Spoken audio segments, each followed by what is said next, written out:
샬롬 샬롬 샬롬 샬롬.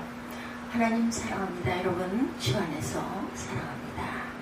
오늘 열왕기하 18장 말씀 함께 나누죠. 1절에서 8절 말씀 봅니다. 이스라엘 왕 엘라의 아들 호세아 제3년에 유다 왕 아하스의 아들 히스기야가 왕이 되니, 히스기야가 아하스의 아들입니다. 그가 왕이 될 때 나이가 25세라 예루살렘에서 29년간 다스립니다. 그의 어머니의 이름은 아비요 스가리아의 딸이더라. 이렇게 얘기하고 있어요.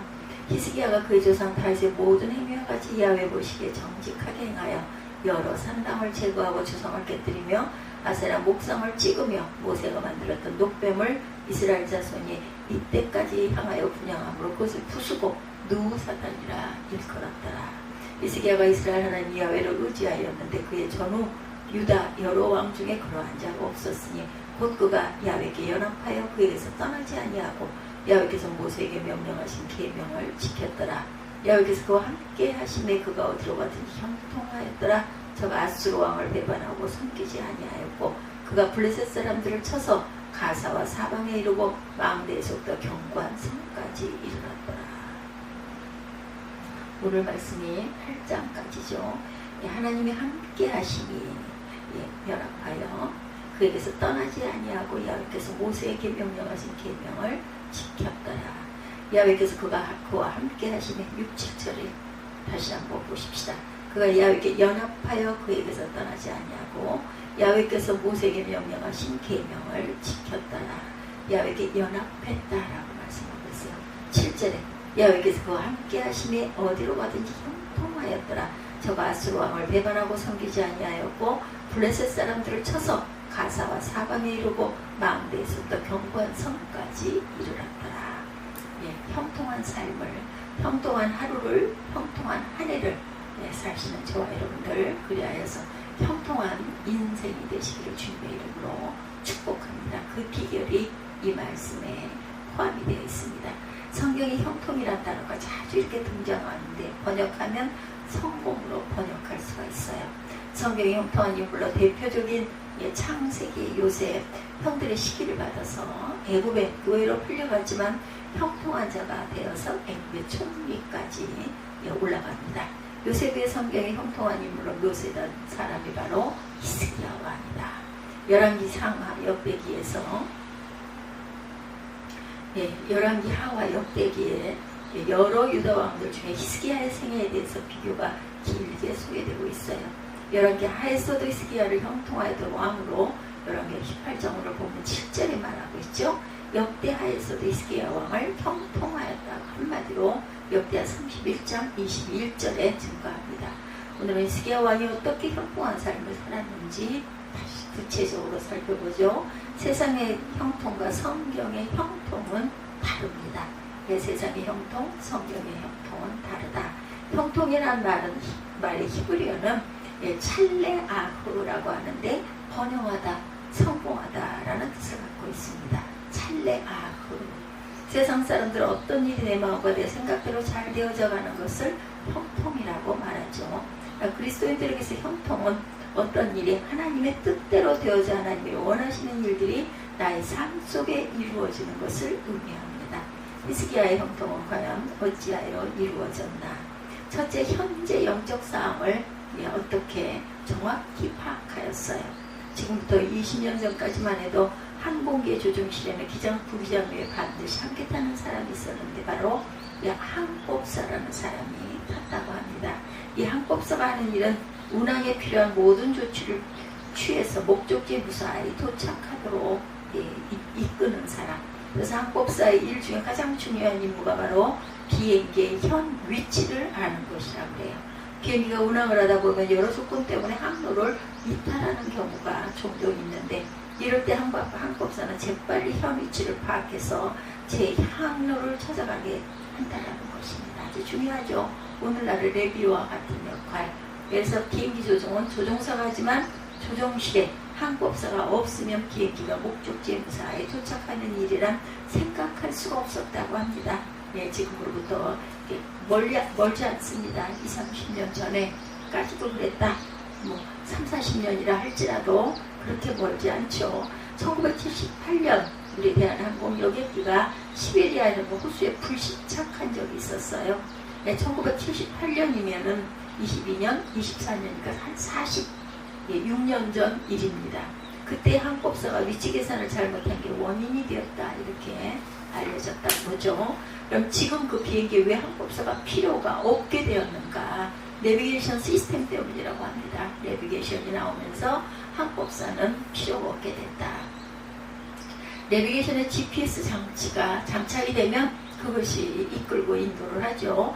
GPS 기술이 등장하여 자동으로 현재 위치를 정확하게 알려주기 때문에 지금은 항법사가 필요가 없게 되었지만 내비게이션이 등장하기 전까지 항법사 없는 비행은 불가능했다라고 합니다. 더구나 땅도 아니고 하늘이니 그렇겠죠. 이 모든 기술의 원칙은 현재 위치를 정확하게 알아내는 기술이다. 우리도 우리가 어디 있는지 위치 확인을 하기를 허락을 하면 그렇게 되죠. 그래서 연로하신 분들은 자녀들에게 자신의 위치를 알리는 위치 추적을 걸어놓기도 합니다. 현재 위치를 정확하게 알아야 모든 비행기나 선박이나 어떤 차량도 제대로 운행을 할 수가 있기 때문에 우리는 이것을 영적으로 적용해 보죠. 현재 문제가 무엇인가를 정확하게 알아야 모든 비행기나 선박이나 차량에 운행할 수 있는 것처럼 목표를 분명하게 설정할 수 있고 제대로 된 인생길을 갈 수 있다는 것입니다. 히스기야가 형통한 왕이 된 것은 그런 유다 나라의 영적 상태를 정확하게 파악하고 무엇보다 해야 할 것인가를 정확히 알기 때문에 그는 하나님 뜻대로 나라를 운영할 수 있었다. 그래서 히스기야가 왕이 된 후에 가장 먼저 한 일 바로 우상을 파괴하고 예배를 개혁하는 일이었습니다. 3, 4절이죠. 예, 오늘 18장 3, 4절에 히스기야가 그의 조상 다윗의 모든 행위와 같이 여호와께 보시기에 정직하게 행하여 그가 여러 산당을 제거하고 주성을 깨뜨리며 아사랴 목상을 찍으며 모세가 만들었던 녹뱀을 이스라엘 자손이 이때까지 행하여 분양함으로 그것을 부수고 느후사단이라 느후스단이라 일컬었더라. 사단이라 느후스단입니다. 그러면 히스기야가 왕이 될 때 당시 국제 정세는 과연 어떠했는가?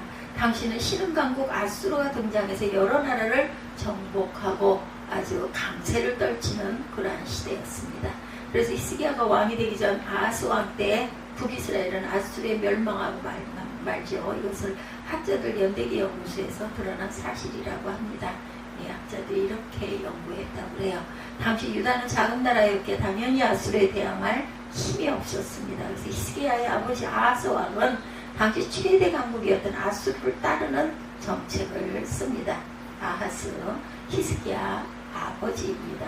예, 저도 이런 내용 착각을 많이 해요. 깜빡깜빡 잊어버리기도 수도 없이 잊어버립니다. 그래서 이럴 때 자꾸 반복을 하는 것은 저도 새겨놓으려고 마음에 새기려고 또 잊어버리겠지만 또 봐야 되겠죠. 예, 이미 북왕국 이스라엘이 아수르에 멸망한 뒤였기 때문에 어쩔 수 없이 멸망당하지 않기 위해서 아수르 편에 섰다는 것. 이미 북왕국 이스라엘이 아수르에게 멸망한 뒤였기 때문에 멸망당하지 않기 위해서 아수르 편에 섭니다. 히스기야 아버지 아하스 왕은 철저히 현실주의였어요. 그래서 아하스 왕은 당시 이스라엘 북쪽의 아람 왕이 유다 왕국을 침략하여 안보가 위험해지자 당시 떠오르는 강대국 아수르 왕에게 도움을 청해서 해결을 합니다. 이렇게 16장 5절에서 9절에 드러났습니다. 굉장히 지혜로운 외교술로 나라를 지킨 것이죠. 근데 영적으로 보면 그것은 굉장히 잘못된 것이었다. 당시 떠오르는 강대국 아수르는 아수르를 섬기는 그 신하 나라에게 아수르 신을 섬기도록 강요했다고 해요. 그래서 유다 나라가 아수르의 도움을 받기 위해서는 아수르의 신을 섬겨야 했고 아하스는 아수르 정책대로 아수르 신을 유다 백성이 섬기도록 합니다. 그래서 16장 예언기 16장 10절에서 11절에 보면 아하스 왕이 아수르 왕 디글랏 빌레셋을 만나러 다메섹에 갔다 거기 있는 제단을 보고 아하스 왕이 그 제단의 모든 구조와 제도와 양식을 그려 제사장 우리아에게 보냈더니 아하스 왕이 다메섹에서 돌아오기 전에 제사장 우리아가 아하스 왕이 다메섹에서 보낸 대로 모두 행하여 제사장 우리아가 제단을 만든지라 이렇게 설명하고 있죠. 아하스는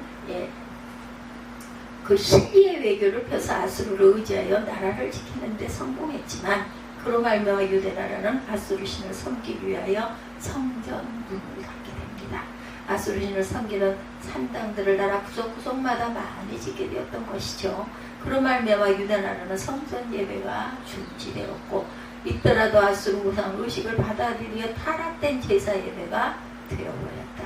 그런데 그런 영적 타락을 사람들은 별로 심각하게 생각하지 않죠. 살아야 되니까 당장, 그것이 급하니까 눈앞의 것에 연연하게 되죠. 그로 말미암아 유다나라는 성전 예배가 중지되었다. 새롭게 왕이 된 히스기야는 그렇게 생각하지 않습니다.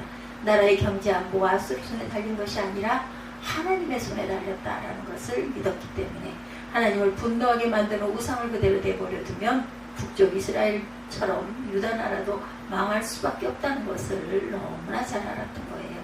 그래서 히스기야는 왕이 되자 철저히 우상을 파괴하는 것을 먼저 했고, 성전을 정결하게 하여 성전 문을 다시 열고 하나님 앞에 바른 예배가 드려지도록 했던 것이죠. 히스기야의 우상 파괴 운동, 예배 개혁 운동은 나라를 살리는 훌륭한 정책이 되었던 것이고, 그로 말미암아 히스기야는 형통한 왕이 되었다. 아버지 아하스가 그렇게 한 것을 아마 옆에서 보면서 아니다 생각을 하지 않았겠습니까? 그렇게 할 수 있었던 첫 번째 이유가 바로 히스기야는 현재 영적 상태를 정확하게 파악하였기 때문이다.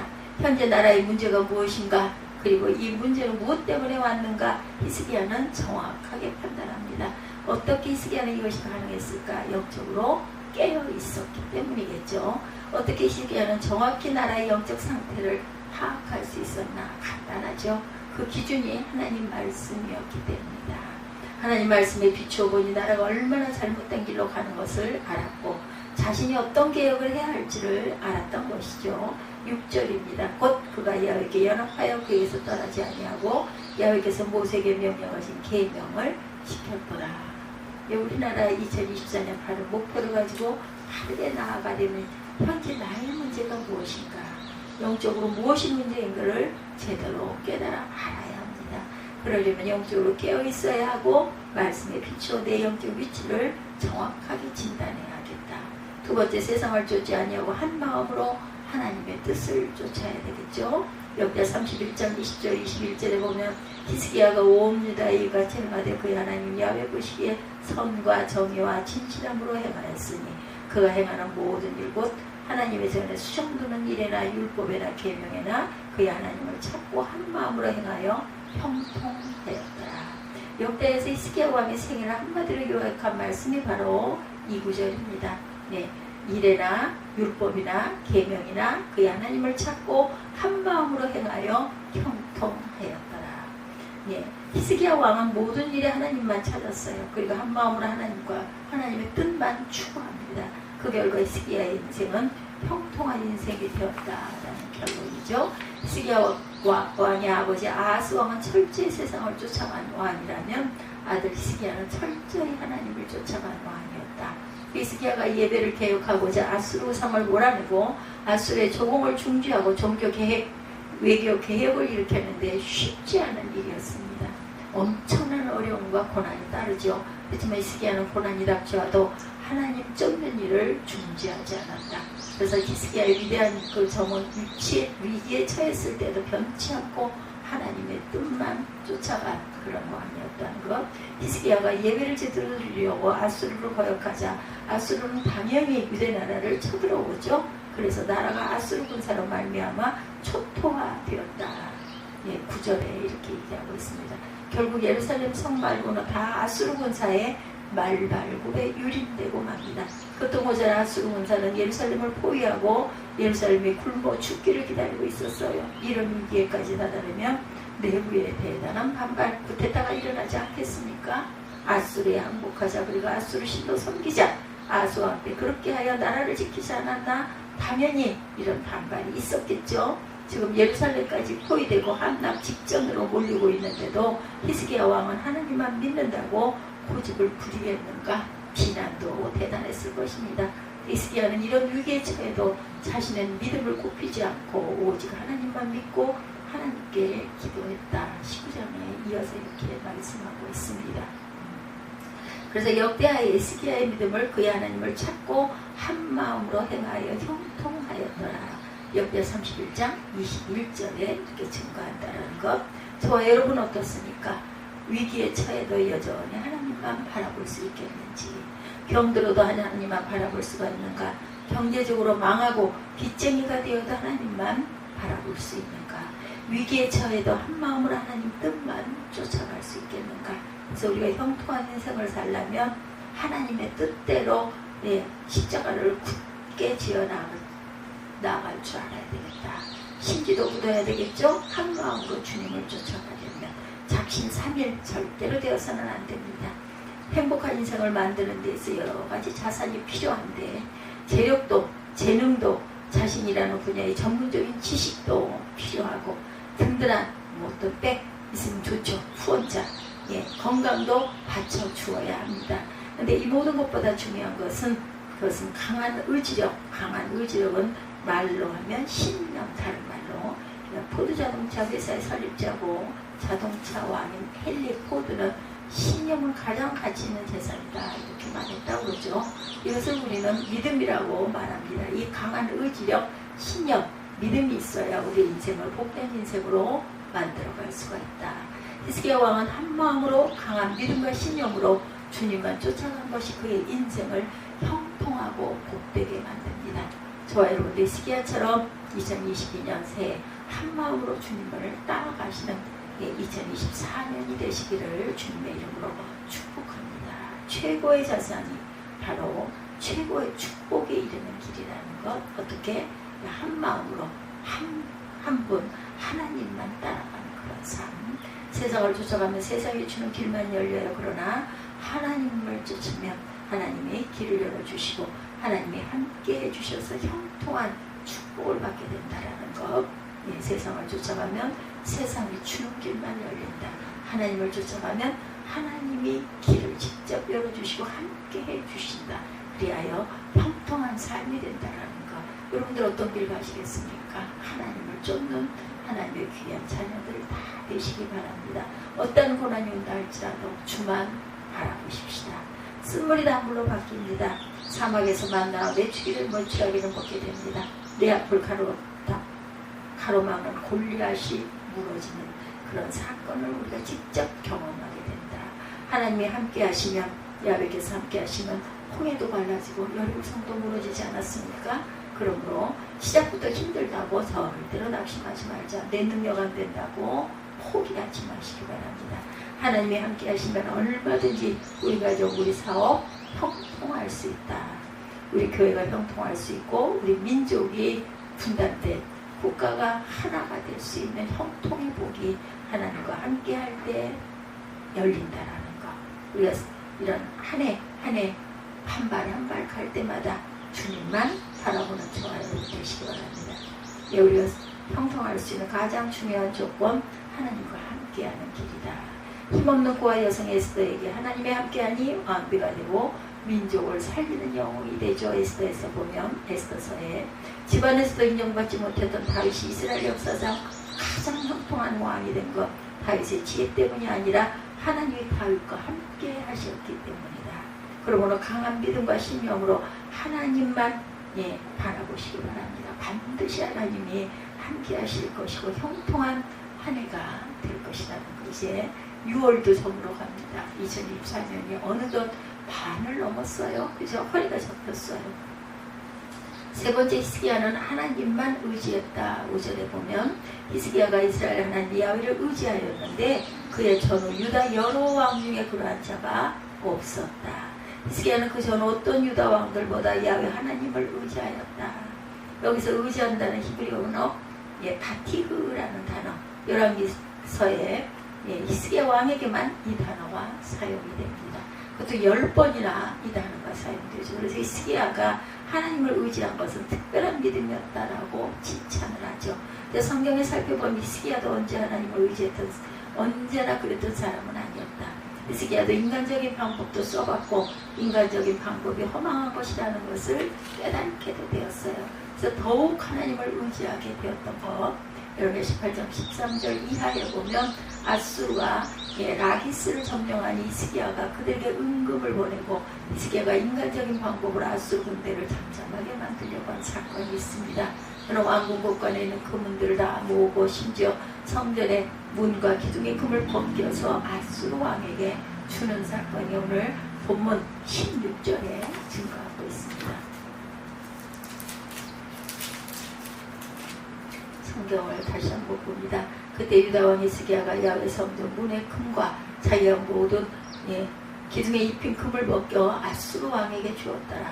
17절 아수르 왕이 다르단과 립사리스와 립사게로 하여금 대군을 건들고 라기스에서부터 예루살렘으로 가서 히스기야 왕을 치게 하며 그들이 예루살렘으로 올라가니 그들이 올라가서 윗모 수도곁 곧 세탁자의 밭에 이르는 큰 길에 이르렀으니라. 그들이 왕을 부르매 힐기야의 아들로서 왕궁의 책임자인 엘리야김과 서기관 셈나와 아삽의 아들 사관 요아가 그에게 나아가니 랍사게가 그들에게 이르되 너희는 히스기야에게 말하라. 대왕 아수르 왕의 말씀이 내가 의뢰하느니 의뢰가 무엇이냐. 내가 싸울 만한 계기와 용력이 있다고 한다마는 이는 입에 붙은 말뿐이라. 내가 이제 누구를 의뢰하고 나를 반역하느냐. 이제 내가 너를 위하여 저 상한 갈대 지팡이 애굽을 의뢰하도다. 사람이 그것을 의지하면 그의 손에 찔려 들어갈지라. 애굽의 왕 바로는 그에게 의뢰하는 모든 자에게 유아 같으니라. 너희가 내게 이르기를 우리는 우리 하나님 야훼를 의뢰하노라 하리라마는 히스기야가 그들의 산당들과 제단을 제거하고 유다와 예루살렘 사람에게 명령하기를 예루살렘 이 제단 앞에서만 예배하라 하지 아니하였느냐 하셨나니 청하건대 이제 너는 내 주 아수르 왕과 내기하라. 내가 만일 말을 탈 사람을 낼 수 있다면 나는 내게 말 2,000마리를 주리라. 내가 어찌 내 주의 신하 중 지극히 작은 지휘가 난 사람인들 물리치며 애굽을 의뢰하고 그 병과 기병을 얻을 듯하냐. 내가 어찌 야훼 뜻이 아니고야 이제 이곳을 멸하러 올라왔겠느냐. 야훼께서 전에 내게 이르시기를 이 땅으로 올라와 쳐서 멸하라 하셨느니라 하신지라. 이렇게 증거하고 있습니다. 왕궁의 책임자 아수르 왕이 다르담과 립사기스와 립사게로 하여금 대군을 거리고 라기스에서부터 예루살렘으로 가서 히스기야 왕을 치매 그들이 예루살렘으로 올라가니라. 그들이 올라가 윗모 수도곁 세탁자 밭에 있는 큰 길에 이르렀습니다. 이런 사건이 있었어요. 내가 어찌 주의 신하 중 지극히 작은 지위가 난 사람인들 물리치고 애굽을 의뢰하고 그 병과 기병을 얻을 듯하냐. 그리고 25절에 내가 어찌 야훼 뜻이 아니고야 이제 이곳을 멸하러 올라왔겠느냐. 야훼께서 전에 내게 이르시기를 이 땅으로 올라가 쳐서 멸하라 하셨느니라 하니라. 힐기야의 아들 엘리야김과 셈나와 요아가 랍사게에게 이르되 우리가 알아듣겠사오며 청하건대 아람말로 당신의 종들에게 말씀하시고 성위에는 백성이 듣는 데서 유다말로 우리에게 말씀하지 마옵소서. 랍사게에게 그에게 이르되 주께서 내 주와 네게만 이 말을 하라고 나를 보내신 것이냐. 성위에 앉은 사람들도 너희와 함께 자기의 대변을 먹게 하고 자기의 소변을 마시게 하신 것이 아니냐 하고 랍사게가 드디어 일어서서 우리말로 크게 소리질러 불러 이르되 너희는 대왕 아수르 왕의 말씀을 들으라. 이렇게 쭉 나옵니다. 35절에 보면 민족의 모든 신들 중에 누가 그의 땅을 내 손에서 건졌기에 여호와가 예루살렘을 내 손에서 건지겠느냐 하셨느니라. 그러나 백성이 잠잠하고 한마디도 그에게 대답하지 아니하니 이는 왕이 명령하여 대답하지 말라고 하였습니다. 이에 힐기야의 아들로 왕궁 내의 책임자인 엘리야김과 서기관 셈나와 아삽의 아들 사관 요아가 옷을 찢고 히스기야에게 나아가 랍사게에게 말을 전하니라. 이런 사건이 18장 말미에 나와 있습니다. 그래서 히스기야가 하나님만 의지하는 최후의 방법은 기도하는 것이었다. 이런 게 19장 1절에 히스기야 왕이 듣고 옷을 찢고 굵은 배를 두르고 야훼 전에 들어가 기도했다. 이렇게 19장에 이어지죠. 히스기야 왕이 듣고 그 옷을 찢고 굵은 배를 두르고 야훼 전에 들어가 왕궁의 책임자인 엘리야김과 서기관 셈나와 제사장 중 장로들에게 굵은 배를 둘러 아모스의 아들 선지자 이사야에게로 보내매 그들이 이사야에게 이르되 히스기야의 말씀이 오늘은 환난과 징벌과 모욕의 날이라 아이를 낳을 때가 되었으니 해산할 힘이 없도다. 랍사게가 그의 아수르 왕의 보내심을 받고 살아계신 하나님을 비방하였으니 당신의 하나님 야훼께서 혹시 그의 말을 들으셨을지라. 당신의 하나님 야훼께서 그 들으신 말 때문에 꾸짖으실 듯하니 당신은 이 남아있는 자들을 위하여 기도하소서 하더이다 하니라.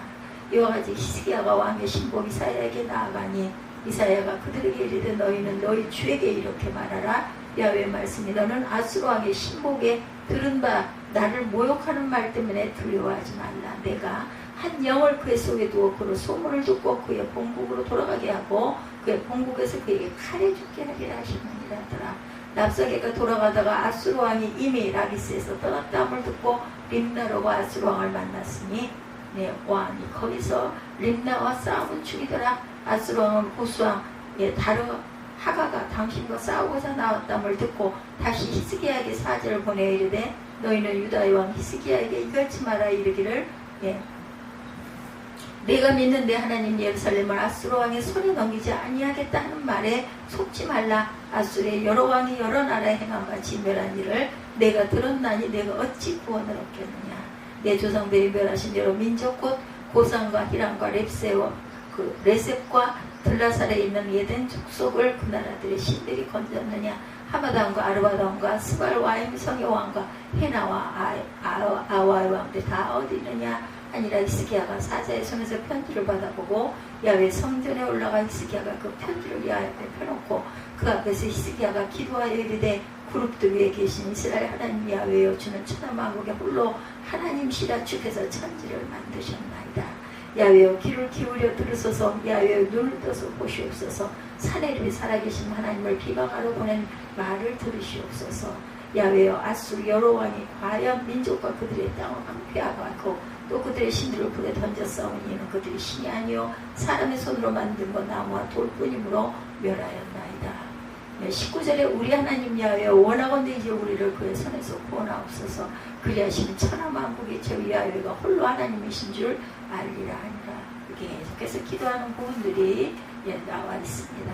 히스기야는 하나님의 도우심만 의지하고 기도하고 간구했고 그 결과는 제가 19장 중반까지 계속 읽었습니다. 끊을 수가 없어서 읽었는데 이렇게 기도했더니 하나님의 도우심만 의지하고 그 기도한 결과가 어떠했는가. 35절에 보면 제가 35절까지 읽기는 너무나 길어서 오늘 본문이 18장이기 때문에 건너뛰었습니다. 하나님께 천사를 보내 아수르 군사 18만 5천을 하루아침에 멸하고 만 사건이 19장 35절에 증거하고 있습니다. 이렇게 계속해서 히스기야가 기도한 결과가 19장 마지막 말미죠. 이 밤에 야훼 사자가 나와 아수르 진영에 군사 18만 5천 명을 친지라. 아침에 일찍 일어나보니 다 송장이 되었더라. 아수르 왕 사네립이 떠나 돌아가 니느웨에 거주하더니 그가 그의 신 니스록의 신전에서 경배할 때 아드람 멜렉과 사레셀이 그를 칼로 쳐 죽이고 아라랏 땅으로 그들이 도망하며 그 아들 에살 깃돈이 대신하여 왕이 되니라. 이렇게 해서 죽네요. 결국은 아수르 왕 사네립이 떠나 돌아가서 니느웨에 거주하였더니 그의 신 니스록의 신전에서 경배할 때 아드람 멜렉과 사레셀이 그를 칼로 쳐 죽이고 아라랏 땅으로 도망가서 죽이고 그래서 그 아들 에살 깃돈이 대신하여 왕이 됩니다. 왕이 바뀌죠. 37절에 보면 히스기야는 하나님을 의지하여 기도하고 기도의 응답으로 결국은 승리하였다. 18만 5천을 다 멸하죠. 보면 히스기야는 하나님을 의지하여 기도하고 기도의 응답 승리였던 것. 2022년 우리는 어떻게 2024년 어떻게 승리하는가. 하나님의 도우심을 늘 이렇게 기도하고 구해야 한다. 기도는 하나님의 살아계심을 믿는 신앙의 고백이고 하나님은 지금도 능력을 베푸시는 분이라는 신앙의 고백이라는 것. 하나님은 우리의 처지와 형편을 잘 아시지만 하나님을 의지하고 기도하는 저와 여러분에게 도움을 베푸시고 함께 동행하여 주신다는 것입니다. 우리 2024년 형통한 한 해가 되리면 쓸모없는 인간적인 수단을 그것이 가장 지름길인 것 같지만 사실은 그렇지 않죠. 확실하게 응답하시는 하나님만 바라보고 기도하시는 저와 여러분이 되시기 바랍니다. 하나님은 기도라는 이 파이프라인을 통해서 축복의 물길을 항상 터주신다는 것. 우리는 바빠 기도 못한다고 핑계를 하지만 아무리 바빠도 기도하는 시간은 빼먹지 말고 무엇을 행하든 어디에 가든 어떠한 상황이 있든 항상 주님께 기도의 파이프라인을 거두지 않는 저와 여러분 되시기 바랍니다. 예배가 끝나기 전에 설교만 듣고 일어나서 도망가는 불안 행위가 없어야 되겠죠. 축도까지 잘 받고 가시기 바랍니다. 그 사람이 죽어 하나님의 심판대 앞에 섰을 때 하나님은 한 권의 책을 손에 들고 생명책이죠. 생명책을 펼쳐서 말씀하세요. 너희 이름이 여기 없구나. 너희 이름을 넣으려고 했는데 내가 시간이 없었단다. 물론 만든 이야기지만 시간 없다는 핑계는 하나님 앞에 안 통한다라는 것. 하나님을 의지하는 신앙인이라면 어떻게든 시간을 내어 기도하는 시간, 길을 할 때든 주방에서 음식을 만들든 무엇을 하든 마음으로 한 가지를 가지고 주님 앞에 계속해서 기도하는 저와 여러분들, 기도하는 신앙이 하나님을 의지하는 믿음의 증거가 됩니다. 기도하는 신앙으로 24년도 승리하시고 다가오는 25년도 승리하시고 한평생을 승리하시는 저와 여러분 되시기 바랍니다. 히스기야의 형통은 어찌 이루어졌다고요? 현재 영적 상황을 정확히 판단했고 세상을 쫓지 않고 한 마음으로 하나님의 뜻만 쫓았고 하나님만 의지했다. 뭣도 의지하고가 아니고 하나님만 의지하는 그런 삶이 됐다는 것을 잊지 않는, 무엇을 하든지 어디에 있든지 하나님과 늘 동행하여 승리하는 저와 여러분이 되시기를 주님의 이름으로 축복합니다.